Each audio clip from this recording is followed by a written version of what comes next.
আজ এই ফাল্গুনে দুটি চোখে স্বপ্ন শুধু আঁকো, আজ এই দিনটাকে মনের খাতায় লিখে রাখো।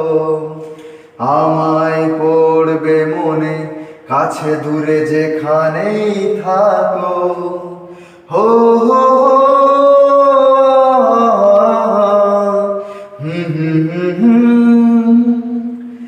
এসো আজ সারাদিন বসে নয় থাকি পাশাপাশি, আজ শুধু ভালোবাসাবাসি, শুধু গান আর হাসাহাসি। রঙের বর্ষা ওই নেমেছে যে দেখো ফুলে ফুলে, দুটি হাত তুলে আমাকে আরো কাছে